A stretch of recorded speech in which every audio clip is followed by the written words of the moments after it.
Hoffa and good evening on this rainy Hump Day Wednesday. You're watching PNC's News First. We're broadcasting live in Guam and in Saipan. I'm Janella Carrera. And I'm Tim Blas-McHenry. Thanks for joining us.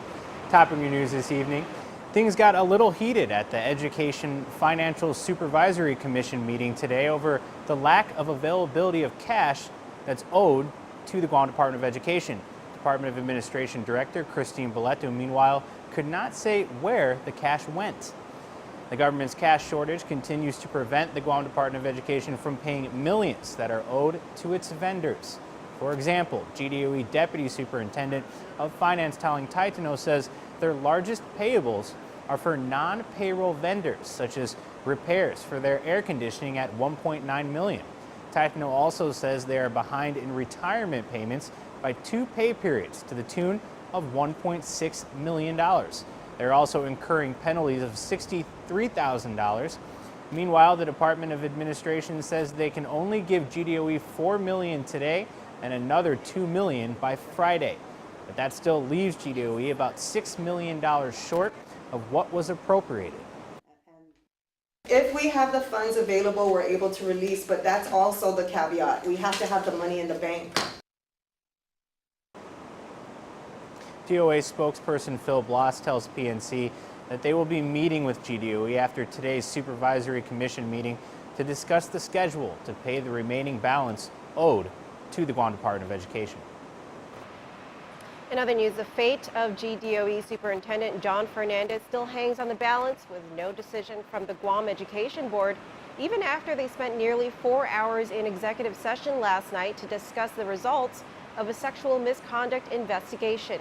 PNC's Rebecca Elmore reports, however, that at least one board member has already expressed his personal opinion. The Guam Board of Education convened last night at GDOE headquarters at 5 p.m. in response to receiving a 69-page report from their legal counsel, Gary Gumatauto, last week. The report will indicate if Superintendent John Fernandez violated any policy or procedures and if those violations lead to criminal violations. The board went into executive session at 6:30 p.m. yesterday until they recessed at 10 p.m. Board member Peter Alexis Atta spoke with Patty Arroyo on K57 yesterday regarding the special meeting. This is just me speaking.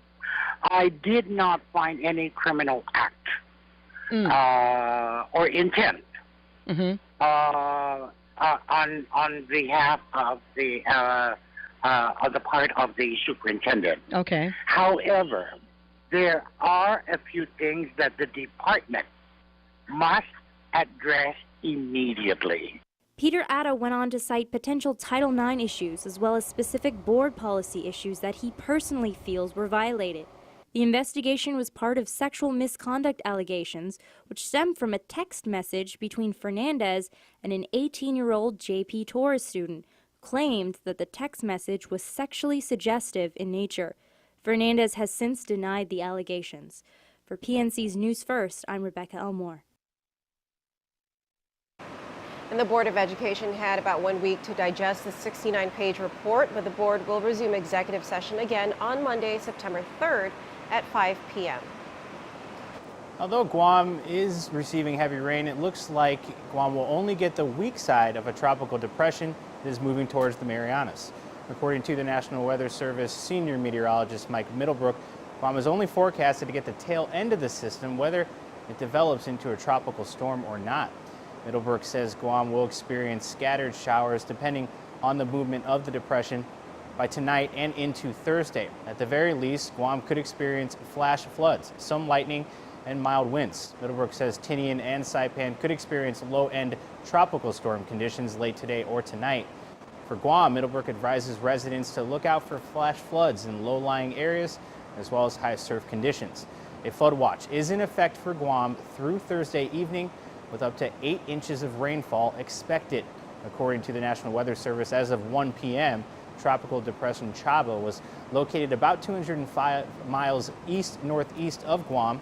Middlebrook says that things should be clearing up by Friday.